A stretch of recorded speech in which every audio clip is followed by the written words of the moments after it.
Hi, this is Bikash. I'm going to present about high performing rural team, fit for purpose, rural workforce design, getting the balance right. So the outlines of presentation are as follows. I'll be telling about myself in greater details, and then we'll be sharing about learning objectives for this presentation, and then the issues and context based on which I will be presenting and sharing my own experience and as well as experience of my fellow colleagues, the research and the methodology involved to design this presentation. And then I will also be sharing about the results, and we'll be talking about consideration and future directions.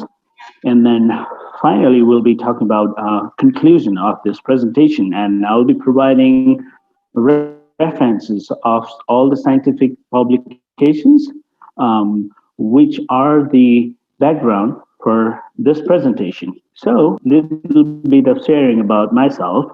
I have completed MBBS, which is a Bachelor of Medicine and Bachelor of Surgery, and MD in General Practice and Emergency Medicine, both MBBS and MD in Nepal. I have also completed Fellowship in Global Health Equity from University of California, San Francisco in USA. I'm going to complete my MPS, which is online in coming July 2020, focusing on management of health system from the University of Liverpool, UK. Currently, I'm working as the healthcare director at Balpata Hospital, which is run by a non-governmental organization, Na Health Nepal and Possible, in collaboration with Nepal's Ministry of Health and Population. I'm also currently working as the assistant professor of Department of General Practice and Emergency Medicine at Karnali Academy of Health Sciences in Karnali province of Nepal. So the learning objectives of today's presentation is going to be to know interprofessional collaboration for integrated primary healthcare delivery in Nepal, to understand implementation practices of task shifting in rural Nepal, to know the comprehensive digital primary healthcare system which exists in rural Nepal, to consider the implication of global rural and rural areas and its challenges. So, little bit about the issues and context based on which I'll be sharing. So, Nepal is one of the low and middle income countries in Southeast Asian region. There are lots of diseases which our country is facing, but most prominently, we have triple burden of disease in our communities. Most importantly, we have issues related to maternal and child health. We have persistent and ongoing communicable diseases. And our community and our country as a whole, we are facing rising number of non-communicable diseases. The maternal mortality rate of Nepal is quite high, which is 239 per 100,000 live births. And the under 5 mortality, infant mortality, neonatal mortality rates are very high. The prevalence and incidence of communicable diseases like tuberculosis, HIV/AIDS, malaria, kalazar, dengue, these are very high in our communities. We are not able to control these communicable diseases. We also have rising number of non-communicable diseases. Very commonly, we have diabetes, we have hypertension, we have chronic obstructive pulmonary disease because many people is smoking, and many people they are exposed to indoor air pollution, and the morbidity and mortalities associated with non-communicable diseases very high in our country. And on top of that, we do not have a very strong healthcare system, which is not prepared to deal with all these wide range of illnesses in our community. The out-of-pocket expenditure for common people in Nepal is very high. One of the studies, it said 60% is from the pockets of common people in Nepal. And this out of pocket expenditure is very high compared to other countries around the world. The methodology that I have used to prepare this presentation is many scientific publications published based on our work, some in depth interviews and focus group discussions, and publications based on these qualitative methods, and some of the case studies based on public-private partnership of non-governmental organization with Nepal's Ministry of Health and Population. And the settings, there are two districts, Acham and Charikot district in Nepal, and there are two district level hospitals which are run by this non-governmental organization, Nyaya Health Nepal, in partnership with Nepal's Ministry of Health and Population. Both of these hospitals, they are located in remote and rural areas of Nepal, serving marginalized and vulnerable population. Some of the findings and some of the results from many scientific publications are as follows. Like, the primary healthcare services should be affordable and accessible in order for it to be effective for the people. There are many studies published on this, and the healthcare services which are offered in rural hospitals, they should be comprehensive, and it should cover all areas, maternal and child health, communicable disease, non-communicable disease, if possible, mental illness. So that's very important. That's very key. One of the key findings.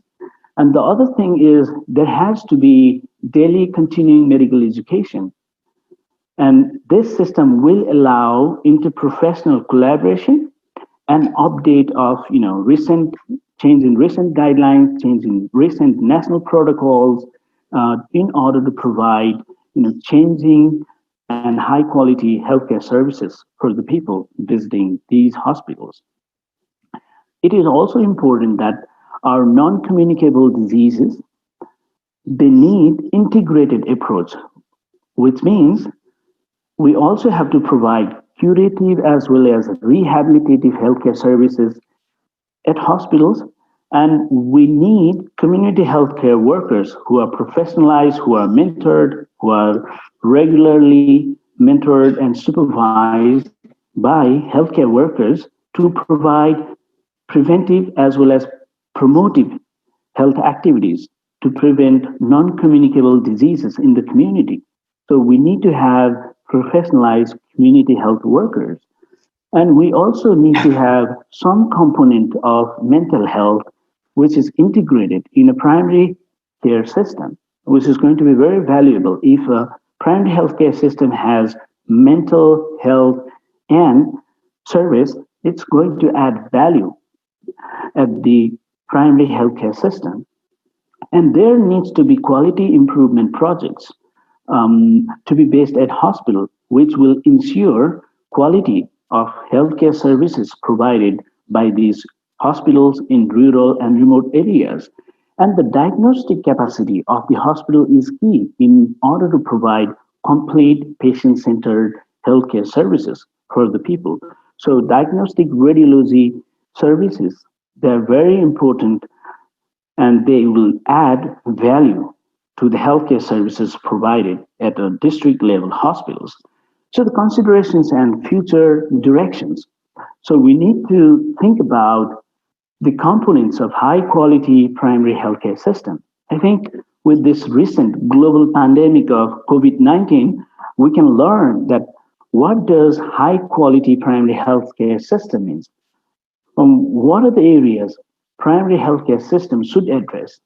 How can we make primary healthcare system more prepared to deal with disasters, to deal with local epidemic, to deal with global pandemic? So I think it is time for us to discuss the components. And it is also time to discuss about the range of services we can provide in rural and remote areas because it is important for people residing in remote and rural areas to get high quality healthcare services because healthcare services is a fundamental human right. It is also time to have continuous monitoring and evaluation system of a healthcare system because in order to provide highly effective healthcare services, there needs to be a very strong monitoring and evaluation system. And we need to have a system where we can regularly assess the service user satisfaction, all the healthcare services provided by the hospitals, whether they are, high quality to service users or not. So we need to think about this one. We need to also have a mechanism to think and consider about continuous quality improvement projects for rural and remote hospitals. We need to have digital technology for patient-centered designs because we need to innovate and we need to have innovative ideas to solve for people. One of the digital technologies that we use is Nepal EHR, Electronic Health Record System, where we record all the patient information and then we track the progress of our patients and all the records are available online and we don't need to have a paper-based system. And this technology will enable us, all the clinicians, to provide continuity of high quality care to patients. And we also need to think about interprofessional collaboration. In remote and rural areas, only physicians, only doctors, only general practitioners, they are not going to solve each and every illnesses they encounter. There needs to be collaboration of physicians, mid-level providers, nurses, and other technical human resources for health, like technicians for laboratory department, technicians for pharmacy, technicians for radiology services. So all of these things we need to think about a framework where professionals from different departments they collaborate to solve per patient. Because ultimately, if we put our patients at the center of all these multiple departments, multiple professionals, and then we will be able to provide effective healthcare services. So, in conclusion, what we can say is high performing primary health system needs to have daily continuing medical education, which needs to be structured, which needs to have curriculum based on local burden of disease. There needs to be task setting and continuous monitoring and mentoring of mid-level healthcare workers and nurses. Um, I think if they are mentored, they can provide high value healthcare services to people. And there needs to be very strong and structured electronic health record system for data driven health system in order to improve the quality of healthcare services regularly. And the other aspect is professional community health workers. They need to be integrated with hospital based services in order to provide continuity of healthcare services from the hospital to the community. So, our people in the community, they need healthcare services, whether it is preventive healthcare services, whether it is promotive healthcare services, they need to have access to community healthcare workers. And the community healthcare workers, they need continuous mentoring and supervision from healthcare workers. These are the references on the basis I have prepared this presentation. I would love to hear if you have any questions or if you have any comments about my presentation. Thank you so much. So much, Bikash. That was just fabulous to have those insights from you, and I'm so pleased to see that you're now been able to join us on the webinar. I would start or ask people if they have any particular comments. If you could put them into chat. What I will do is just open up the floor for people who might like to talk about what they see as the teams. I'll just reiterate, I think, some of the just quickly some of the themes that Bikash brought out there about. It's about the being comprehensive. It's about self-reflection. It's about being part of the community. It's about quality, and it's about making sure all the health workers are fully at working at the top of their scope, right from community health workers through to nurses, doctors, and other health professionals, and having that ability to be able to do things in those areas. So would someone like to make some comments? Bruce, can I say something? Go ahead. Actually, I think if everyone could just briefly introduce yourself, just who you are, where you are, and okay. And then go to your comment. Thanks, Shakuntala. I'm in Sevagram, Gandhiji's place in central part of India, and this is the first rural medical college of the country. And now last 6-8 years, we are working in further remotest areas. So my interest in rural. I joined this institution in 1975 as a lecturer, and then I became dean, and now I've been given multiple responsibilities. And one of them is this remotest Melghat hospital. So my interest in rural health continues. It's a wonderful presentation from Nepal. Congratulations. What I wanted to say was that we have to be learning from those who provide primary health care. You know, they find their own ways of, we talk of interprofessional learning, teaching, and they do it, you know, together. They become teams and they learn from persons of who have different types of healing qualities. That's number one I wanted to share. And last 8 years, my philosophy of thinking that nature does a lot has increased much, because I'm seeing that certain disorders we don't see in that remotest area where we are working since 2012. And to me, it appears they use some tea barks, some tea leaves, the tree barks and leaves, and certain things which they use are really probably saving them from certain illnesses. Infection, I don't see much. Bowel problems, I don't see. Cancer cervix is much less there. And two things I feel. One is learning from them how to work in teams in situations which we feel we are better, but I feel that we have to learn from them. And other is reverse pharmacology.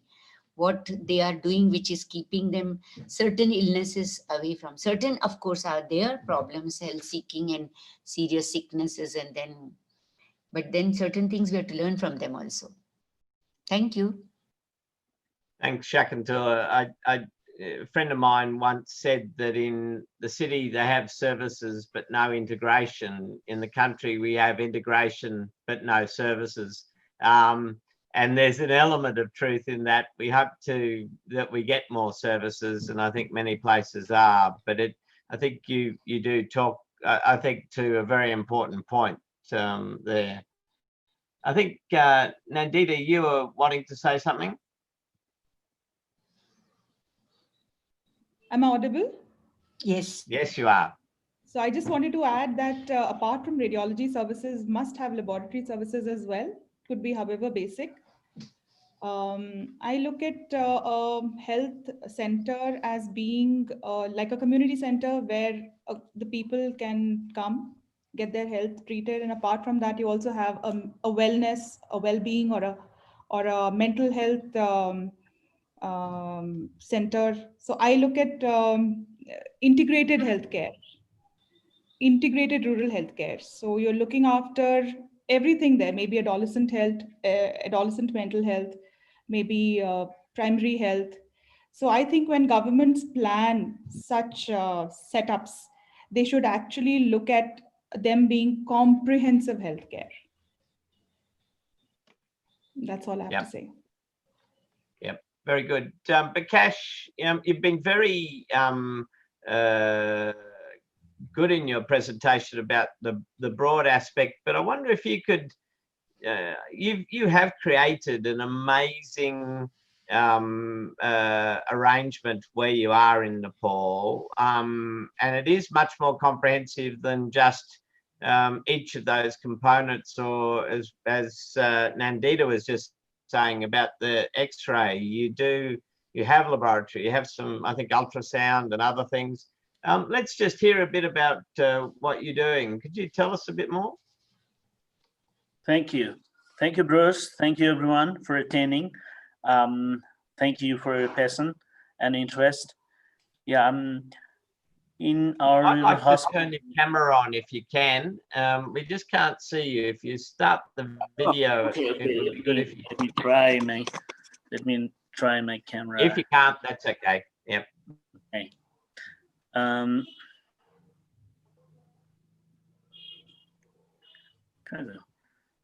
There we are.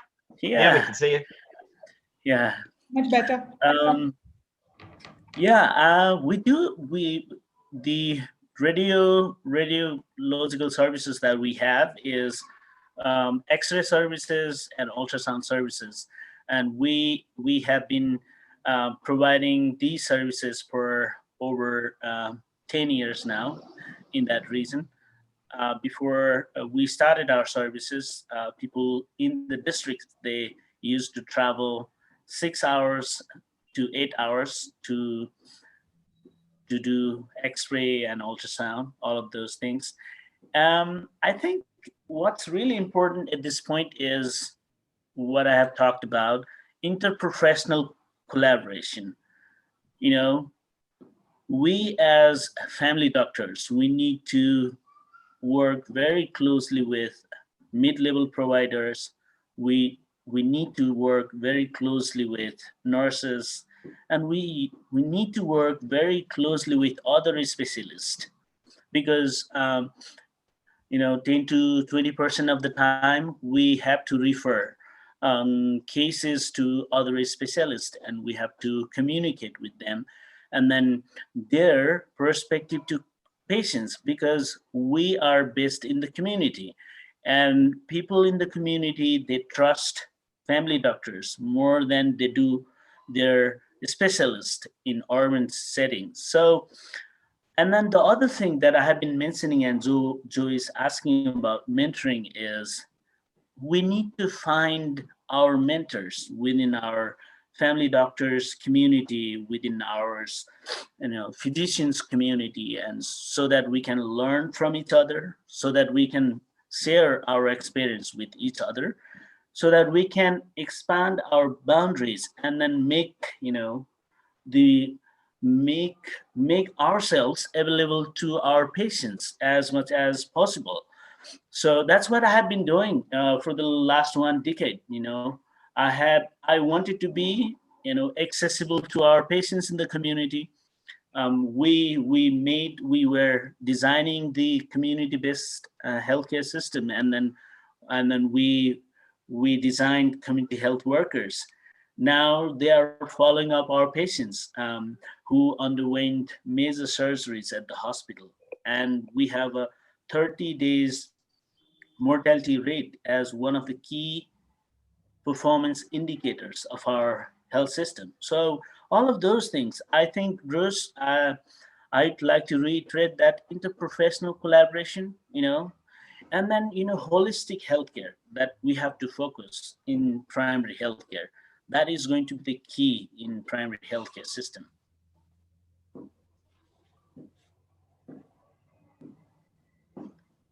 Bruce, you're mute. Yeah, Bruce, you're mute. Sorry, I just ask you certainly the way we've turned here in developing a high performing team is actually growing our own. So we're using local people and training them to be nurses and other health professionals, Aboriginal health worker in our practice. It sounds like you've done the same. You've been in the remote area you're in. Where did you get your nurses, your healthcare workers, and how did you train them, Bikash? Thank you, Bruce. It's very challenging. Human resources and health system. It's always challenging all over the world. Um, the place where I'm working is also very geographically very challenging. And it is one of the worst hit um, by the civil war, decade-long civil war. And what we did, we created um, we created system where we could learn from each other, and then slowly from the local areas, from the communities, people started prioritizing health education, and then they started learning nursing midwife. They started learning. There are two categories of mid-level practitioners in rural areas of Nepal.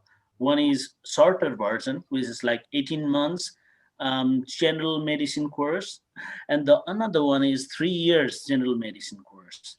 And they slowly started, you know, the number of students studying mid-level practice um, in clinical field, they started growing. And then now we are getting applications from the local regions. They would like to work with us, and our organizational culture code and DNA is we have to put our patients first.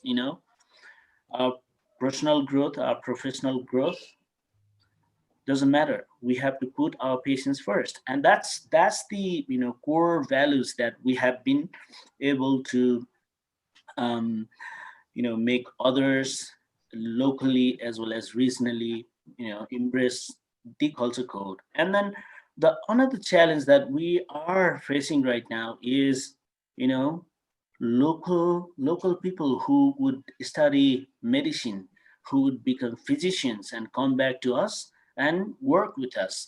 That's I think it's going to take time, maybe 15 years, maybe 20 years, I don't know. But I think that point may come in near future. People from the same region going to study for medicine, coming back and working with us. um, I think over these 10 years I have seen significant change. We had difficulty finding a single nursing midwife. When our organization started to hire nursing midwife, we had to bring one nursing midwife from urban area, and then slowly she was the role model there. People, women, they started learning from her, they started respecting her, and then they started having interest to study, to become nurse. So I think it's taking time. We have to continuously advocate. um, I think the one of the one of the scientific articles from rural Nepal, it discusses about the um, retention of rural practitioners in rural areas for long term. It one of the factors has to be their origin has to be from remote and rural area. I think I would emphasize that people who are born, who are raised in remote and rural areas, they would have a preference to work in remote and rural areas. So yeah, I think we still have challenges retaining um, qualified, high skilled professionals, but we are making progress as well. Thank you, Bruce, for your It question. sounds like, thanks. And it sounds like the locals are now seeing that they can become a healthcare worker, a Yeah, nurse, even a doctor. It's a harder thing, obviously, with getting doctors educated, but certainly a lot of, as we heard Ewan talking about in the last talk, I think, with the Rural Medical Education Guidebook about the remote supervision. I do notice Ewan on, I notice Declan on, I notice Joe on, and making some comments. And each of you have some really great experience with good teams. Any of you want to comment on something about his rural interest? Hello, can you yes, hear me? go ahead. We did a study, actually, it was Yeah. not for this. We did a study about elderly help to elderly women, and it was really surprising that some young and adolescent and young were very happy with that, the poverty, the way they live, but others were very unhappy also. So when we are talking of that rural people will like to become nurses and whatever, like anything, anybody, any type of health provider, maybe somebody has to see from them their young age, their interest, their dislike or their hatred. And probably because there are some who did say that though the poverty is extreme, there is no doubt, but some way said we are very happy, and the reasons they gave us, some of course said that we have some money, they said we never fall sick, we have pure air. Others were very unhappy, and they said if we get an opportunity we would like to go. So maybe like all communities, like we somewhere we should be trying to find out from young age and see what they feel, how we can help them to have a positive health, attitude. And of course, because those who were unhappy, the reason was some did not have a roof and didn't have 2 meals a day also. So these things should be, I think someone has to, some stakeholders need to look at from young age and try to encourage. And how is a big question. Thank you. Yep. Thank you. Other comments? Yeah, good morning, sir. This is Dr. Adekunle. Hello. Yeah, Kazim, can you introduce yourself and where you are? I'm Adekunle Kazim. I'm a family physician, consultant family physician, West African College of Nigeria, West African College. I practice both in Nigeria and in Sierra Leone. As at present, I'm in Nigeria. Yeah, so Would you like to make a comment? Yes, I want to drop a brief comment. It's been very interesting so far, and I have to appreciate all of us for coming together to discuss this. It's been quite challenging, rural medicine, rural practice. I had the opportunity to be in a rural community in the year 2004, 2005. I was actually posted to the community to establish the general hospital of the place. So I want to further emphasize on the issue of advocacy. Advocacy is a very important aspect of rural practice, because family physicians, when we are posted to rural environments, we find out that in fact what we are usually faced with is a lot more than just rendering services at the hospital. What we do, we have to move around, see the chiefs of the community, we go to the local governments, talk to the chairperson of the local government to please render their support to actually give the hospital a facelift, a befitting hospital that will serve the people of the community. I had to do that time, and it was quite successful, because they just need people to tell them what to do. Sometimes they are there, they may not know what to do, and when we are posted to such a place, we try to get the people together, do a kind of medical education. We talk to them, and like that, we get things done. Also, I happen to be the consultant in charge of the rural posting, the rural arm of the teaching hospital where I worked, Lautech Teaching Hospital. I was the consultant in charge of that place. I actually established that place as well for the training of family medicine residents, specifically the senior registrars. So we post them to the rural community to work, and this is part of their training to enhance the to enhance them to improve their surgical skills, which is part of the training. Because family medicine basically is about acquiring skills in the basic skills in surgery and medicine. I mean medical and surgical skills. So I happen to be there too, and we are able to talk to the Kabiyesi. Kabiyesi means the traditional ruler, the king of the community. He was able to give us an apartment in his hotel, whereby we stay when we are on call, and it's quite encouraging to actually practice in a community. You see, one has to be a kind of person that is actually interested, because when you get there, it is more than medical issue that you go to face there. We have other things to attend to, so that people can come around, that they can utilize and they contribute to their quota. Thank you, sir.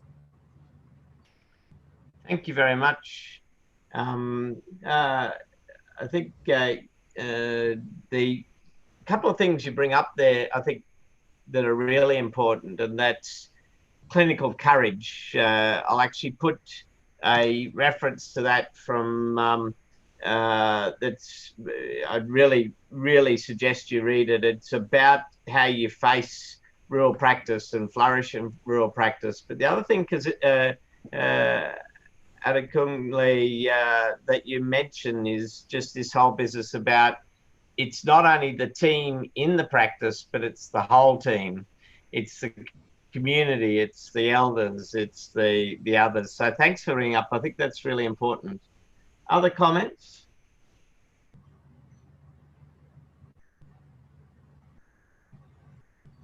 Go ahead, Jerry. Just unmute yourselves if you'd like to make a comment. And I do notice, sorry, yeah, no, go ahead. Thanks. Thanks, Bruce. Extremely interesting discussion. As usual, it's great to hear the other practitioners in different parts of the world. As you've often said, and as it has been said, our problems are so common, really. We have more in common than not. And you were talking there about the services as regards areas. I know that in our own area, it's very hard with recruitment in rural areas in particular, no more than every other rural area. The common thing that we found was that, or in this area here, that if you have services, you have people. If you lose services, you lose people. If people want to settle in an area, well, then they need the services to exist, like a doctor, a policeman for law and order, schools for education, and so on. So that the more services there are in an area, that builds up an area and stops this depopulation that has been occurring even in our country as well, and I'm sure all over the world. So that is something that to add to what you were discussing earlier on about services, that is something I think that it does stem depopulation, does build up a country, and it does increase prosperity and increases rural retention in particular, as we've often talked about. The second matter I was most interested as regards CME, because in Ireland here, being rural means having to travel to continually medically educate oneself in the small group discussions that we used to have here. But since Zoom, and that's why I was most interested in the presentation that Bikash has put forward, a very comprehensive, very helpful presentation and so on, that we have found ourselves that Zoom has really helped us in so many ways. We were talking about the silver lining and the cloud of COVID, but having Zoom now, it was a completely new concept to us here. I know you called it telemedicine before or whatever, but it's now Zoom, and it's available, it's ubiquitous, it's everywhere, and it's wonderful. And we have found that we don't even have to go outside our practices anymore to continually medically educate ourselves, to meet our colleagues in a small group through Zoom, forming our own Zoom meeting as well. So I can see this as a magnificent step forward for people in rural areas in particular. And the more rural you are, then of course that is the situation. One time I remember John Wynne Jones was looking for a definition of rural, and I said, well, it's where your mobile phone doesn't work. Yeah. he was very intrigued by that. But that was the case, and that is often the case in rural areas. The places that need the technology doesn't work. जब मेरा कुछ role नहीं होता तो मैं if one can get the computer का video on audio on रखा हुआ है ना. Sorry, I'll just mute Chantal. Yeah, go ahead. Sorry, Jerry. Yeah. So I suppose the areas that do need the technology maybe kind of get the technology, and if they do get technology, does it work? We're very lucky now, and that's why I'm so beaming in without interruption, because we have our fiber has improved. Our fiber technology has improved greatly in our area here, so it has opened up the whole area. So you could be here in this rural area, and you could be doing your work as better than sitting in the capital of Ireland, in Dublin. You could all do it from home anymore. So it's the same with continuing medical education. So I think this is a great boon for rural practice. And just congratulations on Bikash on his presentation. I thought it was really excellent. Thank you.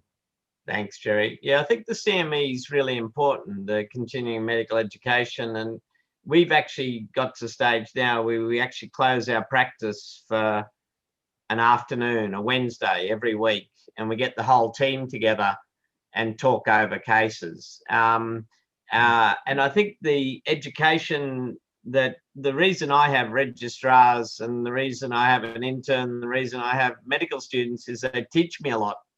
I teach them a lot, but they actually bring all this stuff out from the city to me at times. So, and I'm sure others do that too. Any other comments?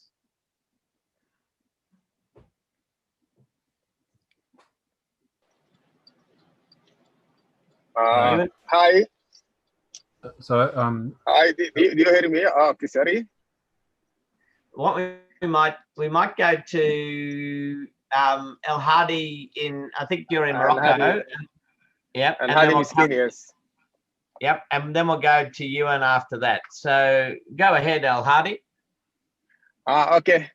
Thank you very much for the amazing and very useful series of webinars, and especially the topic of today. Very useful presentation, and it touched a lot of important things. Really, we need to talk about and to decide on it. 2 days ago, I was invited in African Medical Student Summits for the main theme is universal health coverage. And that is has been a very important conference with participation of all medical students in Africa, and with participation of representative from WENCA also. It is a very useful, and in such event, it can be a model, or it can be a chance for advocacy for such issue. And I think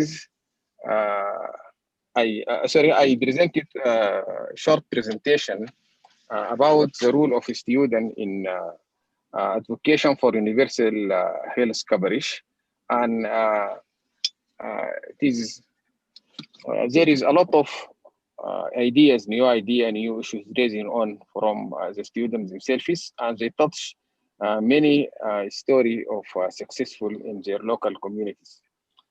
In this regard, I want to emphasize the role of society or association, professional association like this, or student associations for advocacy for such issue.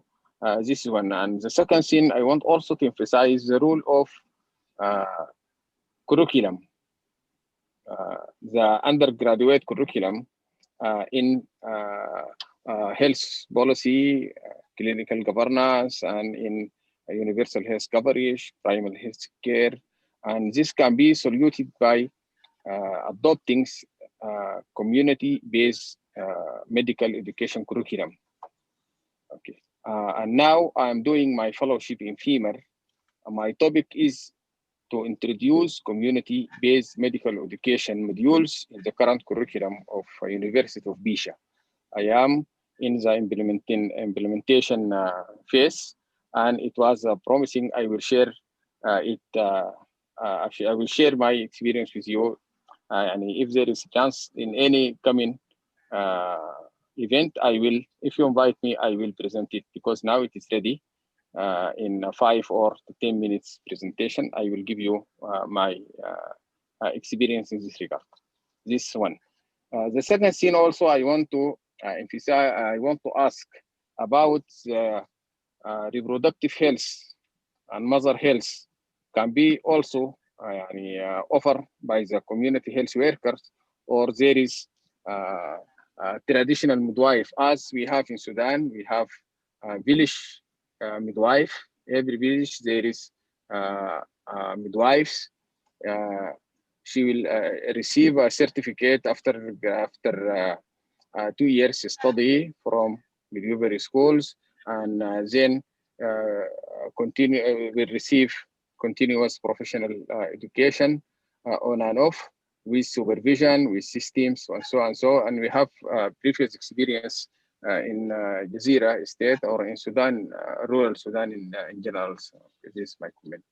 Again, thank you very much for this very amazing, very impressive talk. Thank you very much. Thanks, El Hadi, and thanks for your experiences in Sudan. And I think trying to get the services into rural areas and build those services is just so important. Ewan, you're wanting to say something? Thank you, Bruce. I hope you can hear me all right. I was very impressed with Bikash's presentation, and it spoke to some concerns I have about the direction of general practice training in Australia. That's moving away from, I think what I took from Bikash, emergency medicine, and some enhanced skill sets that are required in rural Australia. And what we're finding is that a bit of a split between rural generalism, which I'm very passionate about, where we're encouraging primary care doctors to get extra skills in medicine, surgery, pediatrics, anesthetics, obstetrics, and become part of a medical team in rural centres and rural communities.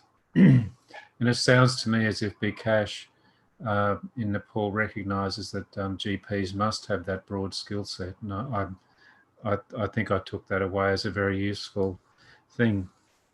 I do think that in my experience, healthcare teams are challenging to pull together, particularly if the state, in our context, does things in parallel. And it's really good to hear that there are opportunities for people to work together.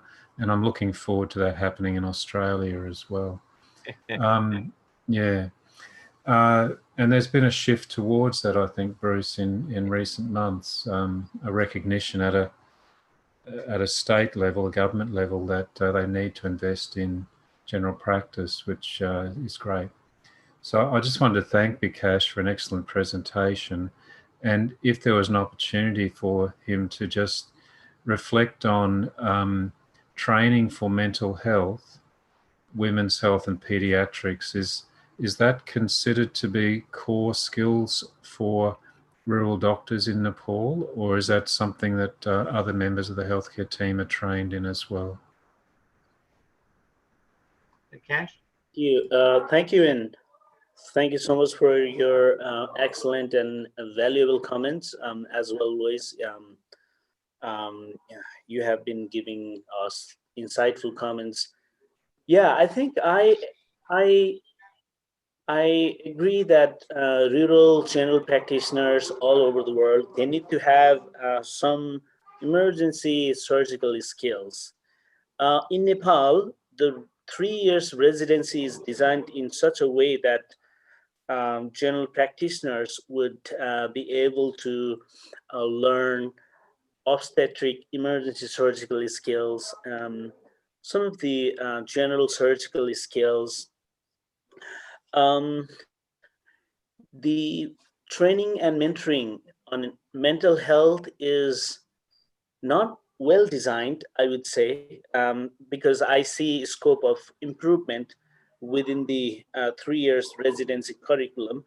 But I think after completing my residency, I was in contact with mental health team, and then we designed collaborative mental health care. And I think that helped a lot to design our rural mental health care program as well, which is well integrated with our primary care health system. And I think we need to emphasize within the curriculum about the importance of obstetrics, general surgery, pediatrics. Um, with regards to pediatrics, our trainings, residency training, as well as exposure is quite remarkable, and we have skilled birth attendant training for our nurses, and then they are also, I think, I would say, backbone of uh, maternity services. We have safe motherhood services in Nepal, and then they are the backbone, because most of the majority of the normal deliveries, they would care, they would provide comprehensive care, and then in complicated cases, they would consult rural doctors, and then if the doctors has ability to intervene surgically, they would perform emergency C-section. In very few district hospitals in the rural areas of Nepal, they do not have capacity to provide emergency surgical services. I think that's it is going to be, I think Nepal government is going to prioritize this because they have already seen the improvement. The maternal mortality rate has gone down drastically after the initiation of Safe Motherhood program, which started 14 years ago. So we are making progress, and I agree that you know obstetrics, general surgery, mental health, and in addition to this, the number of people who are encountering orthopedic issues like fractures. We even encounter bone infections, osteomyelitis in rural areas. So these need to be core areas. So it would be interesting to review some of the rural and remote GPs curriculum from Australia, from New Zealand, and from Canada to review and also design similar curriculum for Nepal as well. Yeah, thank you. Thank you, Bruce. Thanks, Bikash. It is good. I think there's been a couple of comments. I've actually put the areas of clinical courage that are in that paper up for everyone to see. But it is, I think, Declan and Joe have been talking about the ability to let go a bit as well, and to be able to have other members of the team working and using their skills. And I think it is that whole business of all the health professionals in rural need to be working at the absolute best if we're going to provide services to our communities, particularly in small areas and small teams. Other comments? So Bruce, can I add something there? Yeah, Nandita, please. So I think basically we need to have a resource base which can be accessed by a public healthcare personnel working in a rural area, which is reliable. And like I said, telemedicine in place so that it can be followed through. I think COVID has taught us Yes. very, very easily that it is very possible to manage cases online to a large degree. Thank you. Other comments, Jerry? Yeah, thanks, Bruce. Extremely interesting comments from everybody. I'm certainly learning how common our problems are all together. Definitely, I think we can help each other so much. I was, sorry, just my train of thought. A bit of senior anxiety just moved in there for a second. So it'll come back to me in a second. I'll come back to you in a second, Bruce. Sorry about that. No, that's fine. That's fine, mate. Yeah. It's just such a rich discussion. There's so much to talk about. I'm trying to tease Siren out from Indonesia there. Siren, have you got any, Sirhan, have you got any comments from Indonesia? I see Anthony also there from, I think, from Mexico. Comments from any of you? We need the broad church here, the broad group. Anyone got any other comments?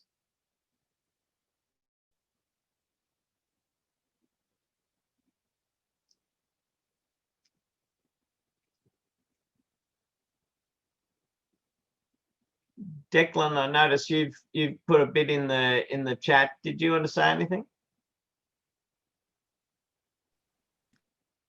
Thanks, Bruce. Can you hear me okay? Easy. Yeah, go ahead. Okay, good. Okay, I'm Declan. Semi-retired in Northern Ireland after working in Canada for quite a while. Worked in various rural areas,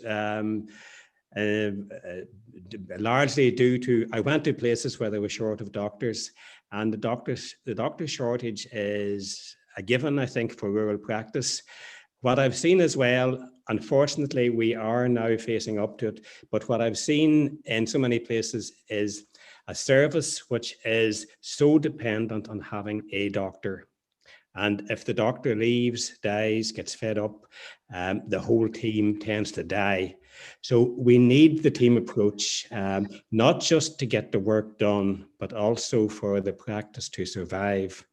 And there's an interesting conflict here, and we experienced this in our practice in Canada, which was set up by two nurses and myself, and we shared a lot of stuff. But there's the conflict between our long-held view of the rural doctor as the doc who does everything on the one hand, and on the other hand, we have a desperate need for full scope working within the team, everybody doing as much as they can, and the doctor, to some extent, not doing all the skill stuff that he used to do. And I'd be interested to hear people's views on that conflict. Yeah, it is interesting about trying to get everyone up to the maximum of their skills, but without pushing it to a ridiculous level. Comments? Bruce. Jerry's thank you. back into it. Yes, I just got my intellect back there again. Thanks to Declan there, it brought it all back to me what exactly I was going to say, but I got so caught up in the heat of the discussion that it just left my mind. Very human and definitely knowing my limits in that regard. We all have feet of clay, as they say. So yes, it struck me that what happened in Ireland here, and this is interesting, in the Republic of Ireland, and Declan, of course, is in the north of Ireland.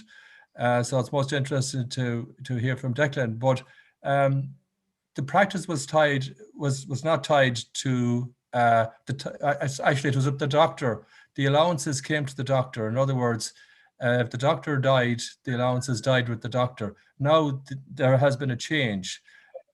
Since 2016, the allowance, the rural practice allowance, the support for the rural doctor is tied to the area, to the village, to the practice, not to the doctor itself. So what was happening was, when doctors such as myself say at the end of our tenure, they might decide, okay, well, the numbers have dropped in that area there, so we're not going to replace Dr. Cowley. We're going to spread that practice over a greater area, so that the people, okay, they'll have to go further to get the services of a doctor, but at least they will have the services of a doctor. So that is something very important that we were anxious to see happen, and it did happen, that the supports would be tied to the place rather than the person. So in other words, if anything happened to the person, if the person's contract ended, if it came to such an age that they retired or they had to retire for particular reasons, that the supports to the area, to the rural area, wouldn't go with the doctor once the doctor left. So that is a big step forward. I think it's a valuable lesson, that if the supports are tied to the area, which I'm sure they must be and should be, it did happen that they were tied to the person here, and practices, areas lost doctors, areas lost valuable service. They got an inferior service where people had to go further to get the services of a doctor, because that just wasn't there. So sometimes the stroke of a pen can make such a difference, and if one knows what exactly to do, it can make a big difference. And this made a big difference. Thank you very much. Thanks, Jerry. I think you make a really good point, that it's about the community, and the doctor or the practice needs to try and provide the best service to that community. And I think you would agree with me. We're seeing a few places right at the moment with COVID and the shortage of health staff is being used as an excuse for services to be shut down in small areas, and say, well, you can go to the next town and you can go to the next town. We had one of our health ministers once, who's a rural person, who suggested that everyone from the capital city should go out to the bush to have their surgery and see how they felt about it. And I think that's the issue. It's about being able to provide those things locally. So we are just a little bit over. So I'm happy. I don't want these things to go on for too long, but if we could have a couple of final remarks, if anyone would like to make some final remarks, and then I might just throw to Bikash, who started this topic and started the discussion tonight, to then reflect. So any other quick comments before I ask Bikash to give us his reflections? And Anthony, I do apologize for not recognizing you from the Philippines. So thank you very much. It looks like you might like to say something. Yeah, hi. No problem, no problem.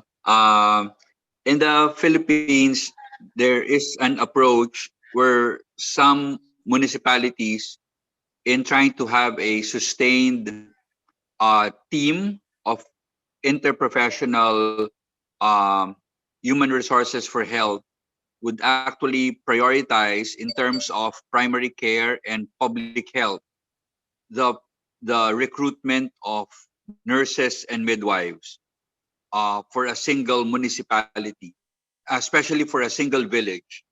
So villages would go for midwives, and municipalities would go for nurses. And there is some approaches where the physician really needs to be present only at the level of the district, which would be about 3 or 4 municipalities that are close to each other. So that's one approach. But of course, most local chief executives have a physician-centric mentality. So they would tend to always recruit physicians for curative work, when the real need would be nurses and midwives to lead your team in public health, health promotion, and addressing the social determinants of health. Thank you. Yeah, it's trying to get that balance right. And I think that you've hit it on the head. And I know when I've been in rural India, the ability of those people to really make such a difference in those smaller places, and having the doctor services, as you say, in maybe a district hospital, I think it's a bit the same in Africa as South Africa as well. So there's getting that balance right about where you're getting, as they say, most bang for the buck. Any other final comments before we get to Bikash? Ask Bikash to finish up. Thank you so much, Bruce, and thank you everyone for joining us today. It was very, I'm truly honored to share some of our learnings with you all. And today we have learned so many things. Most common theme would be the challenges faced by rural and remote areas all over the world remains similar, in many different ways. And then we do have challenges with regards to human resources, with regards to system change, with regards to sustaining our skills, with regards to transforming our own culture. So thank you so much, everyone. It was great, sharing our experience. Hoping to learn from you all in the future as well. Thank you so much. Yeah, thanks very much, Bikash. Thanks everyone for your contributions tonight. I think it's been a really top discussion. We look forward to catching up with you in the weeks ahead. So keep a lookout for the notifications.